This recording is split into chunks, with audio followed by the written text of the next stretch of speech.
It's incredible. It's lively, it's vibrant. There's a lot of energy, a lot of people as well. I think obviously London is very densely populated, but you come to Mexico City and it's like 10 times as crazy. So it's good fun. It's really fun, and the crowds in Mexico are very passionate about music. En la comida. Bueno, la Ciudad de México pues les parece muy vibrante, con mucho movimiento. Quizá Londres es más denso, pero la Ciudad de México es como 10 veces más que Londres. Y el público mexicano, pues ya saben, la respuesta es un público muy abierto siempre, ¿no? Que apoya mucho. What are our motivations? I think the people and the energy of the place is very important, and we saw that when we played Corona Capital.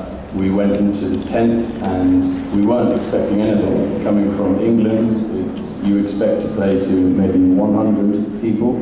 We come out on the stage and there was 10,000 people, 15,000 people, and they were so exciting to fall. They had a flag as well. They had the flag of this logo, and we'd only just put that logo on the internet 10 days before. So that was crazy. Bueno, pues les gusta de Latinoamérica la energía. Cuando vinieron a tocar Corona Capital, esperaban que iban a tocar para un público de 100 personas y de pronto llegan a esta carpa donde había 10,000, 15,000 personas y les sorprendió muchísimo que el logotipo de la CFJ, FC Jungle, ya lo tenían cuando lo habían lanzado hacía pocas semanas. Entonces les causó mucha impresión eso. What are our views on success and fame? I think that for us, it's just about having a good time. You know, it's amazing to go around the world and play music to people with real friends. So I think we just focus on continuing to have fun, and you know, we go around the world and we play the music and spread that energy. I think we are all very influenced by music, and we love music. So to be able to give that energy back to people and inspire other people is a real honor. Pues están aquí para divertirse, o sea, no lo hacen tanto por fama, sino por diversión.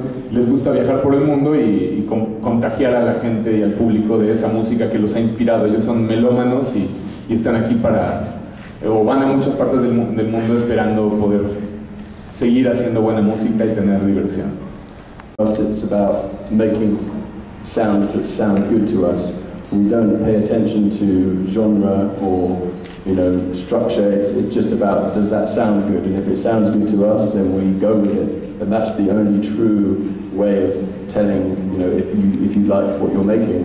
Does it feel good? And I think that means that you don't know what to expect from what you're making, because you're not pre-prescribing something. You're not saying to yourself, I want to make something that sounds like this. You're making sounds and seeing if they kind of make sense to you. Pues lo hacen por el sonido mismo, sin preocuparse por un género en específico.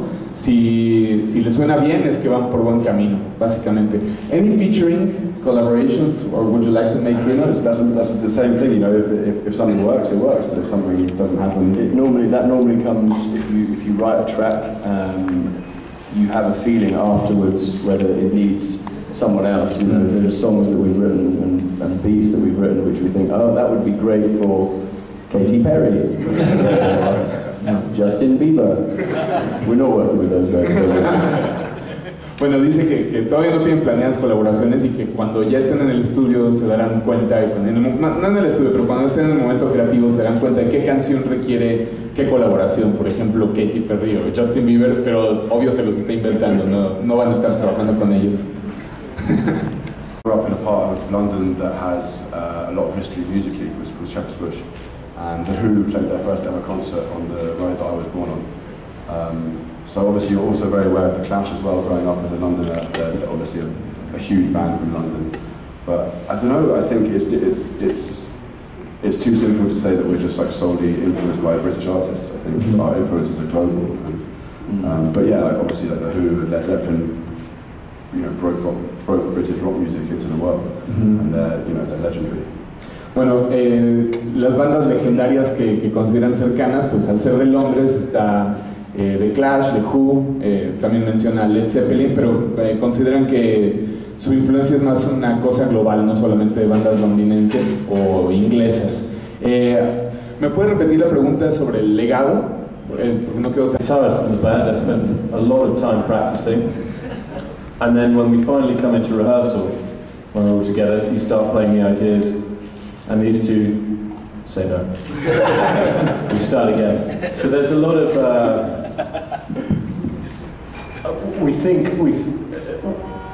usually when I practice, I overthink what I'm supposed to do.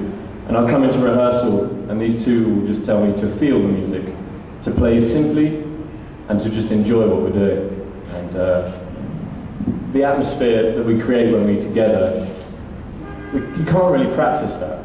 You can't really practice that at all. It's, there's an energy that when we get together just works. And a lot of the time, it's playing really simply and concentrating on sound. And that's how we prepare.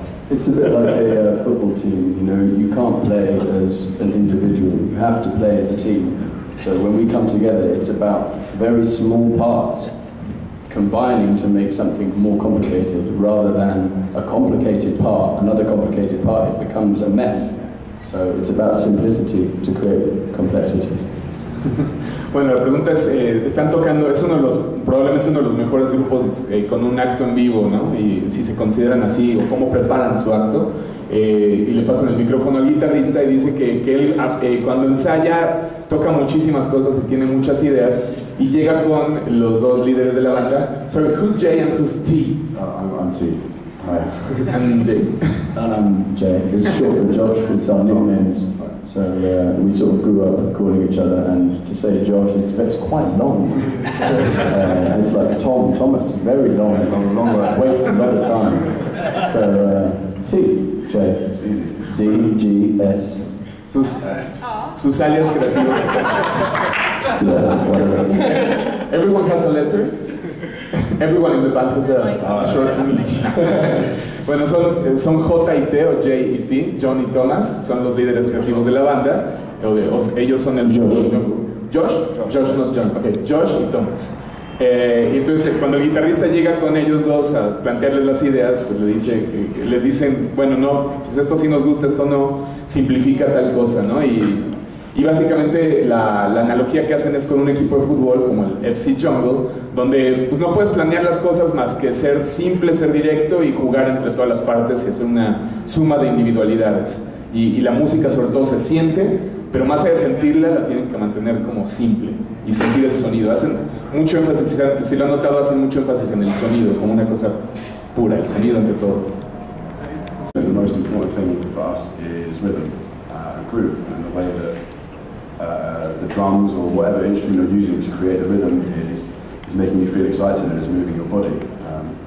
So that's kind of the most important thing for us, and I don't necessarily think we have taken specific influences from South America or Africa in terms of our rhythms, but maybe because we are just, I think Latin American music is very focused on rhythm, and I think you can see maybe a reflection of that in the way that we focus ourselves. I think also for us it's a very visual thing, so we sort of see places and we have these images in our mind as we are writing the songs. So for example, The Heat, you know, for us that's the beach, and it's this place where, you know, we've kind of taken things from what we've seen on TV. It might be Copacabana in Rio, or, you know, Venice Beach, and you sort of, because you've never been to those places, you always imagine what they're like in your head. You know, before you go to a party, you think, oh, what's this gonna, and you make an image.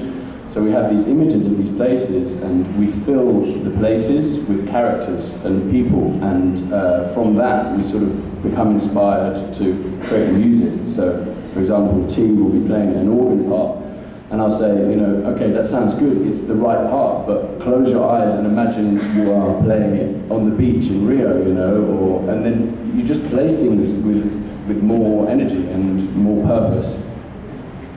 Bueno, la pregunta es si hay alguna influencia de música latinoamericana. Dicen que básicamente la música de Jungle se basa en el ritmo y en el groove, la cadencia. Sí podrían llegar a tener, o sea, no quiere citar si hay una influencia específica de Latinoamérica o de África, sino solamente es el ritmo y la cadencia. Pero que cuando ellos son muy visuales y hay canciones como The Heat, el calor, que los lleva directamente a imaginar lugares como Copacabana en Brasil o Venice Beach en California, y que a la hora de tocar pues hay una parte donde suena bien una secuencia, un teclado, pero que se dirigen diciendo que si cierras los ojos y te imaginas realmente la playa y la gente, los personajes, el club donde va a sonar eso, como que adquiere más sustancia la pieza. Well, I think the idea behind it was when we started creating Jungle, you look at the first music video, Platoon, and at the end shot, which is the cover for the 7-inch, this girl is sitting in the bedroom and she's got loads of like posters of this band, Jungle. But obviously, so it looks like that there's this band in this parallel universe which is like massive. But we obviously just like released one song on SoundCloud. So it's a bit of a personal joke for us, I think. And it's just kind of like carrying it on a little bit and trying to find different ways of exploring the kind of The idea, it's all about the idea of collection and the collective and a spirit that includes like many people, like a team, rather than just like two people. exactly, you have an idea, and I think the most important thing when you have an idea is to execute it, otherwise it's always an idea. The best thing is to do it, so one day we wanted to make a football team, so we did it. Own a football.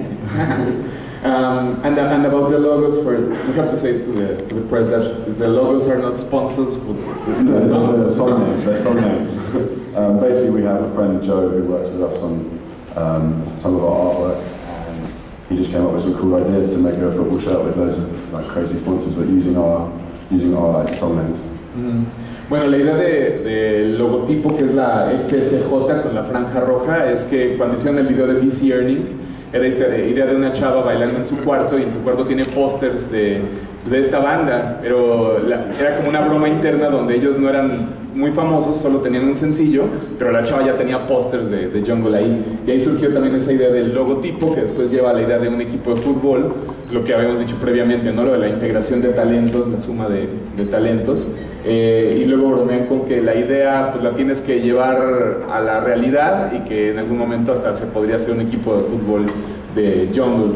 Y después comentamos sobre los logotipos en el back. Podríamos pensar que son patrocinadores o marcas que no conocemos, pero son los nombres de las canciones, de Heat, que es la del calor, BC Earning, Accelerate, Drops, ahí las pueden ver. Y las hizo un amigo, un diseñador gráfico con sentido del humor. We learned a lot from the first album, that's for sure. I think when you get a chance, when you finish ideas and you finish songs, you obviously get perspective. And that's an incredible thing to have now that the album is out and we've been able to play it for so many months since it was released, and you have people's reactions at shows, and so naturally you learn more about your music and what you've actually created, because at the time you're doing it so not carelessly but without thought, that you're not able to make a connection with it straight away. So sometimes you write a song and then only 6 months later does it become obvious what it means to you. So that's what we learned, is not to kind of judge anything too quickly, because over time that's when the better decisions are made on that idea and stuff like that. Pues que el momento de hacer una canción, de ser creativos, es un flujo de conciencia donde no racionalizas qué está pasando y solo lo dejas ir, pero que a 6 meses de escuchar la canción, o ya que llevan tocando el álbum más de un año, pues ya te empiezan a caer algunos 20 de qué fue lo que ocurrió con esa canción, y empiezas a tener una perspectiva creativa y a tener cierta autocrítica.